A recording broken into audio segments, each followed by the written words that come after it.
Hello, dear students. Today, let us discuss anthropocentrism. This is a very important concept as far as sociology of environment is concerned. Anthropocentrism is a philosophical viewpoint arguing that human beings are the center or most significant entities in the world. This is a basic belief embedded in many Western religions and philosophies. ആന്ത്രപ്പോസെൻട്രിസം എന്ന് പറയുന്നതിൻ്റെ അർത്ഥം human being at the centre എന്നാണ്. അതായത് ലോകത്തിൻ്റെ ഒത്ത നടുക്ക് നിന്ന് കാര്യങ്ങളെല്ലാം നിയന്ത്രിക്കുന്നത് ഹ്യൂമൻ ബീയിങ്സ് ആണ് എന്നുള്ളൊരു കോൺസെപ്റ്റാണ് ആന്ത്രപ്പോസെൻട്രിസം മുന്നോട്ട് വയ്ക്കുന്നത്. ഇതൊരു ഫിലോസഫിക്കൽ വ്യൂ ആണ്.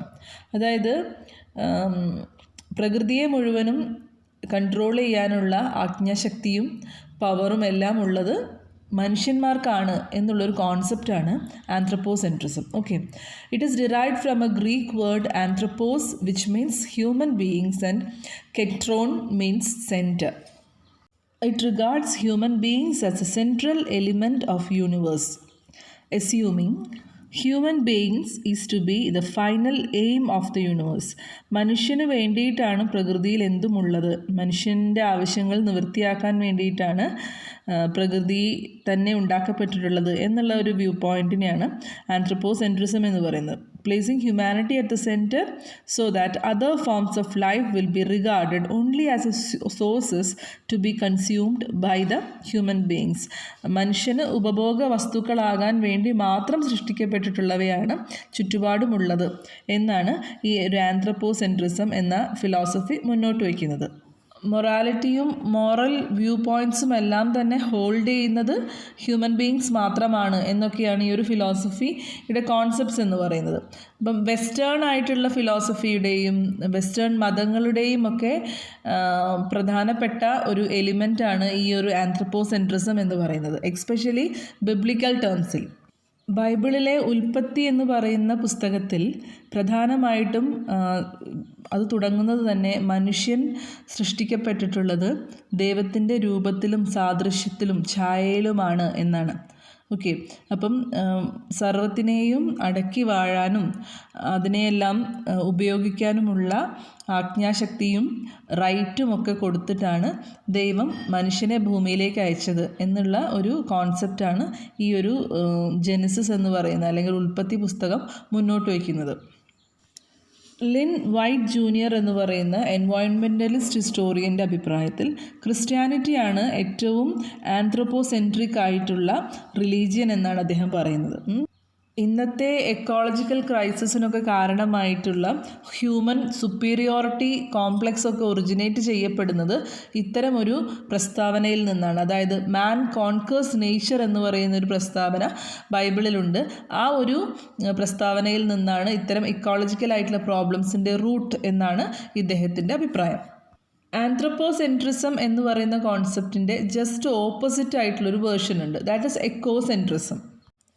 എക്കോസെൻട്രിസത്തിൽ പറയുന്നത് എക്കോളജി അറ്റ് ദ സെൻറ്റർ, അതായത് പ്രകൃതിയാണ് ഏറ്റവും സെൻറ്ററിൽ നിൽക്കുന്നത്. A philosophy or perspective that places intrinsic value on all living organism and their environment regardless of their perceived usefulness or importance to human beings. മനുഷ്യന് അവ എത്രമാത്രം ഉപകാരപ്രദമാണ് അല്ലെങ്കിൽ ഉപദ്രവകാരിയാണ് എന്നതൊന്നും കണക്കിൽപ്പെടുത്താതെ ഓരോ ജീവജാലങ്ങൾക്കും അതിൻ്റെ എൻവയോൺമെൻറ്റിനും ഇമ്പോർട്ടൻസ് കൊടുത്തുകൊണ്ട് തുല്യ പ്രാധാന്യം കൊടുത്തുകൊണ്ടുള്ള ഒരു ഫിലോസഫിക്കൽ കോൺസെപ്റ്റാണ് എക്കോസെൻട്രിസം എന്ന് പറയുന്നത്. Ecocentrism, an environmental ethical stance that argue that ecological concern should over and above human priorities be central to the decision about right and wrong action. ഇപ്പം ഒരു എക്സാമ്പിൾ പറയുകയാണെങ്കിൽ ട്രീക്ക് നമ്മൾ ഭയങ്കരമായിട്ടുള്ള ഇമ്പോർട്ടൻസ് കൊടുക്കുന്നുണ്ട്. ഇന്നത്തെ മോഡേൺ സൊസൈറ്റി തിരിച്ചറിവിൻ്റെ ഭാഗമായിട്ട് മരങ്ങൾ വെട്ടരുത് അല്ലെങ്കിൽ ചില മരങ്ങൾ മാത്രം സംരക്ഷിക്കുന്ന ഒരു പ്രവണത ഉണ്ടാവുന്നുണ്ട്. അതിൻ്റെ കാരണം എന്താണെന്ന് വെച്ചിട്ടുണ്ടെങ്കിൽ ഹ്യൂമൻ കമ്മ്യൂണിറ്റിക്ക് മരങ്ങൾ ഉപകാരപ്രദമാണ് എന്ന തിരിച്ചറിവിൽ നിന്നാണ്. അതേസമയം എല്ലാ ജീവജാലങ്ങളെയും തുല്യ പ്രാധാന്യത്തോടു കൂടിയാണ് എക്കോസെൻട്രിസം എന്ന് പറയുന്ന കോൺസെപ്റ്റ് കാണുന്നത്.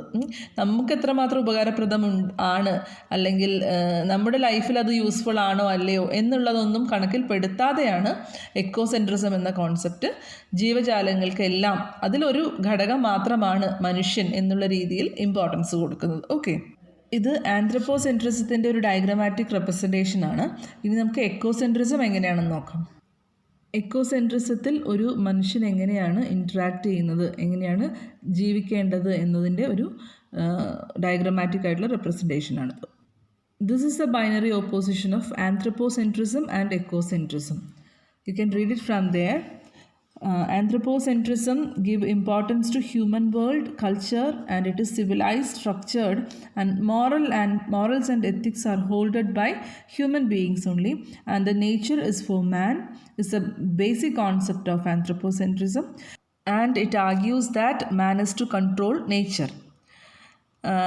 ആന്ത്രപ്പോളജിസ്റ്റിൻ്റെ കണ്ണുകളിൽ നിന്ന് നോക്കുന്ന സമയത്ത് ഇത് വളരെ സുപ്പീരിയർ ആയിട്ടുള്ളൊരു കോൺസെപ്റ്റാണ്. Okay, now coming to ecocentrism, ecosystem, nature, etc. has been given more importance, and this is a VD type. VD എന്ന് വെച്ചിട്ടുണ്ടെങ്കിൽ കളകൾക്കും ഇമ്പോർട്ടൻസ് കൊടുത്തുകൊണ്ടുള്ളത്. അതായത് നമ്മൾ യൂസ്ഫുൾ ആണോ യൂസ്ലെസ് ആണോ എന്നുള്ളത് നോക്കാതെയാണ്, അത് കണക്കിലെടുക്കാതെയാണ് ഈ ഒരു കോൺസെപ്റ്റ് മുന്നോട്ട് പോകുന്നത്. And it is unstructured also.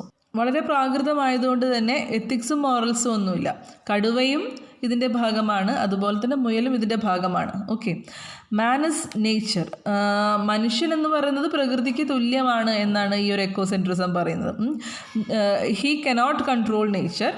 And ഇത് ആന്ത്രപ്പോളജിസ്റ്റിൻ്റെ പോയിന്റ് ഓഫ് വ്യൂവിൽ നോക്കുമ്പോൾ വളരെ ഇൻഫീരിയർ ആണ്. കാരണം പ്രാകൃത മനുഷ്യരിലാണ് പ്രധാനമായിട്ടും എക്കോസെൻട്രിസം പോലുള്ള തിയറീസ് ഇന്നും നിലനിൽക്കുന്നത്, അല്ലേ? So hereby we are winding up our session. Thank you for watching.